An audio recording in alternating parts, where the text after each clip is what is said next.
প্রচারক এবং ইসকনের ভক্ত মায়াপুর থেকে বলদেব প্রভু রয়েছেন আমাদের সঙ্গে। বলদেব প্রভু, আপনি বহুবার নিজে বাংলাদেশে গিয়ে প্রচার করেছেন, বহুদিন বাংলাদেশে কাটিয়েছেন, সেখানে ইসকন মন্দিরে গিয়ে বহু গুরুত্বপূর্ণ দায়িত্ব সামলেছেন। আজ কি করে যাবেন? বলা হচ্ছে ইসকন নিষিদ্ধ না করলে বাংলাদেশের রাস্তাঘাটে হত্যা লীলা চলবে। ইউনূস সরকারের 100 দিন, অন্যদিকে হত্যা লীলার খোলা হুমকি। কি সলিউশন রয়েছে?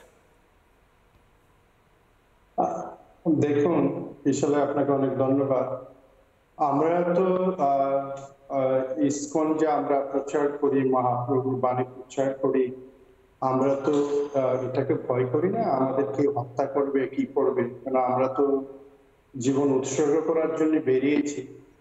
তো এখন প্রশ্ন হলো যে এমন একটি বিদ্বেষ তারা ইসকনের কি করছে, আমি তো ভাবতে পারি না। কেননা আমি যখন প্রচার করেছিলাম তখন 92-93-তে, আমি ছোট্ট একটি ঘটনা বলবো কি আপনাকে? অবশ্যই, দ্রুত। হ্যাঁ, সময় আচ্ছা, দ্রুত বলছি। সেটা হলো, আমি একটি বাজারে গিয়েছিলাম, আমার পরনে ভক্ত ড্রেস ছিল। তো ভক্ত ড্রেস দেখে আমাকে একজন ওখানকার মুসলমান ব্যক্তি এসে, মাথায় টুপি ছিল, হয়তো রমজান মাস ছিল সেটা, তো আমাকে জিজ্ঞেস করলো, আপনি কি হিন্দু? আমি বললাম, আমি সনাতন ধর্মাবলম্বী, আমি ইসকনের ভক্ত। বলছে, এটা কি? আমি বলছি, আপনি যদি বুঝেন হিন্দুর সালে এটাই। তো বললো, জানেন আপনারা, আপনি কি জানেন মুসলমান ধর্ম ছাড়া কেউ জান্নাতে যাবে না? তো আশেপাশে সবাই মুসলমান ব্যক্তি সবাই ছিল ওখানে। তো আমি ওনাকে জিজ্ঞেস করলাম, তাহলে আপনি কি জান্নাতে যাবেন?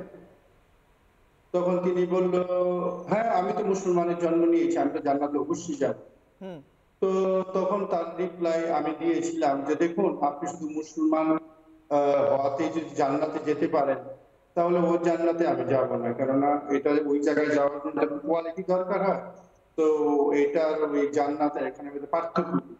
তো এই কথাটা আশেপাশে যারা অন্য মুসলমান ছিল, তারা ওই লোককে প্রতিবাদ করেছিল, তারা আমার পাশে দাঁড়িয়েছিল, তারা বলেছিল, হ্যাঁ, তুমি মুসলমান হতে যে তুমি জান্নাতে যাবে, সেটা তোমার কি কোথায় লেখা আছে তুমি বলো। তাকে তারা খুব ডেকেছিল, আমার মনে আছে। তারই ধর্মের কিছু মানুষ তা প্রতিবাদ করেছিলেন তার কথা, এমনটা আপনি বলছেন? আপনাকে যখন এরকম বৈষম্যমূলক কথা বলা হয় তখন প্রতিবাদ করেছিলেন তারা, এমনটা বলছেন আপনি? হ্যাঁ হ্যাঁ, ওই মুসলমান ব্যক্তিগুলো পাশে যারা ছিল, তারা আমার পক্ষে দাঁড়িয়ে বলেছিল যে, না, তুমি মুসলমান হলে তুমি জান্নাতে যেতে পারো না, এর জন্য তোমাকে কাজ করতে হবে। কিন্তু এখন পরিস্থিতি পাল্টেছে। যে হ্যাঁ, এক শ্রেণীর লোক মানে তখনও ছিল যারা ঘৃণাটা ছড়ায়, বিদ্বেষটা ছড়ায় ধর্মের নামে। তো এটা এখন খুব বেড়ে গেছে আমার মনে হয়। আমি মনে করি না বাংলাদেশে সবাই এরকম, কিন্তু একটা শ্রেণীর লোক খুব ব্যাপকভাবে বিদ্বেষ ছড়াচ্ছে। আমরা তাদেরকে ভয় করি না, কারণ আমরা মহাপ্রভু প্রাণী, মহাপ্রভু আদর্শ, প্রেমের আদর্শ সারা পৃথিবী আমরা জয় করেছি। আমরা বাংলাদেশেও সেই মহাপ্রভুর বাণী প্রচার করে কৃষ্ণ ভক্ত বাংলাদেশে রয়েছে। ইসকনকে বন্ধ করে তার কৃষ্ণ ভক্তকে বন্ধ করা যাবে না। বিভিন্ন ব্যক্তি রয়েছেন, বিভিন্ন ধর্মের লোক রয়েছেন যারা কৃষ্ণকে নিয়ে গান লিখেছেন, কৃষ্ণকে নিয়ে কবিতা লিখেছেন, গান গাইছেন, কৃষ্ণের প্রতি তাদের অনুরাগ রয়েছে। আমরা যখন রথযাত্রা করি, জন্মাষ্টমী আমরা প্যারেড করি বিশ্বব্যাপী, চারিদিকে লোক দাঁড়িয়ে আমাদেরকে প্রশংসা করেন, আনন্দ করেন, উল্লাস করেন। আমাদের বাংলাদেশেও আমরা যখন রথযাত্রা বের করি, চারিপাশে শহরে, ঢাকা শহরে লোক দাঁড়িয়ে আনন্দ করে। আপনারা ভয় পান না? আপনি বলছেন কোন থ্রেট, জবাই করার কথা, আপনাদের হত্যা করার কথা, ভয় পান না আপনারা, এমনটা বলছেন? না না, আমরা এগুলো ভয় করি। বেশ, মহারাজ রয়েছেন। মহারাজ, রিপাবলিক বাংলায় আমরা শোনালাম, একটু আগে বললেন, বাংলাদেশ থেকেই আমাদের সাংবাদিক বন্ধু, তিনি বললেন যে জয় শ্রীরাম স্লোগানকে বলা হচ্ছে সন্ত্রাসবাদী স্লোগান, ইসকনকে বলা হচ্ছে সন্ত্রাসবাদী সংগঠন। মহারাজ, 100 দিনের ইউনূস সরকার, সেখানে দাঁড়িয়ে আজ জয় শ্রীরাম স্লোগান সন্ত্রাসবাদী স্লোগান হয়ে গিয়েছে, বলুন। 100 দিনের এই ইউনূস সরকারের যে অন্তর্বর্তীকালীন কাজকর্ম, তাকে আমরা বলবো যে 100 দিন ধরে একটা পাপেট গভর্নমেন্ট চলছে, যাকে সহজ করে বললে বলা যায় যে একদম একটা অশ্বডিম্ব সরকার, যারা আসবার পর থেকে হিন্দু নিধন, সংখ্যালঘু নিধন, সংখ্যালঘুদের উপর অত্যাচার ক্রমশ বাড়তে শুরু করেছে। সবচেয়ে আশ্চর্যের কথা কি, 8 তারিখে, এই নভেম্বর 8 তারিখে আন্তর্জাতিক আদালতে একটা মামলা দায়ের করা হয়েছে।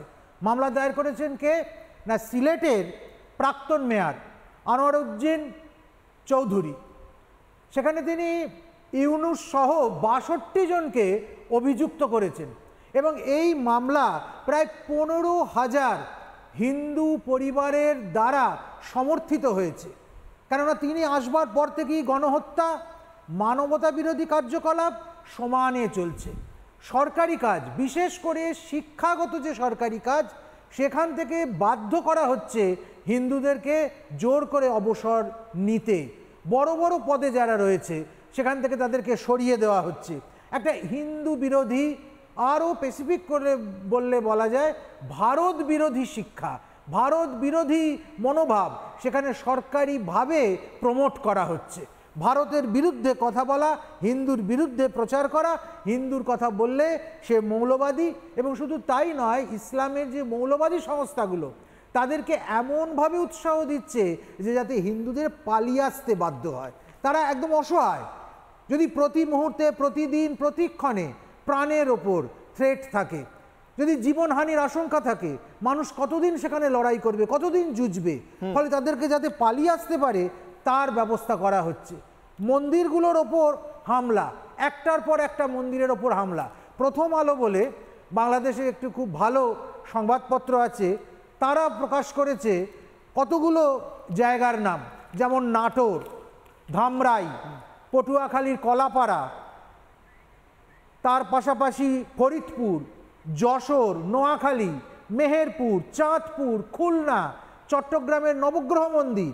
একের পর এক এই ১০০ দিনের মধ্যে এগুলো আক্রান্ত হয়েছে। যদিও চট্টগ্রামের নবগ্রহ মন্দির সরাসরি আক্রান্ত না হলেও তার আশেপাশে যে জায়গাটা তাকে পুরোপুরি ধ্বস্ত করা দেওয়া হয়েছে। সবচেয়ে দুঃখের কথা কি, হিন্দুদের মন্দিরগুলোতে ইসলামী সঙ্গীত সেটা বাজাতেই হবে, দুবেলা বাজাতে হবে, এমন একটা অলিখিত নিয়ম সেখানে চালু হয়ে গেছে। বাধ্য হচ্ছে হিন্দুরা ভারতে পালিয়ে আসতে। গণমাধ্যমগুলোর কণ্ঠরোধ করা হচ্ছে। হিন্দু ব্যবসায়ী দেখে দেখে এমন চাঁদা চাপিয়ে দেওয়া হচ্ছে, 4 দিন, 5 দিন, 7 দিন অন্তর অন্তর নানান রকম ইস্যুতে তাদেরকে চাঁদা দিতে বাধ্য করা হচ্ছে, যাতে চাঁদা দেবার চাপে তারা বাধ্য হয়ে দেশ ছেড়ে চলে যেতে পারে। হিন্দুদের এবং সংখ্যালঘুদের 8 দফা দাবি ইউনূস সরকার একেবারে মহারাজ একটু আমাদের সঙ্গে নানা ধরনের কন্টেন্ট দেখার জন্য লাইক করুন, শেয়ার করুন আমাদের ফেসবুক পেজ, সাবস্ক্রাইব করুন আমাদের ইউটিউব চ্যানেল। পাশাপাশি অন্যান্য ব্রেকিং নিউজের জন্য অবশ্যই চোখ রাখুন রিপাবলিক বাংলায়।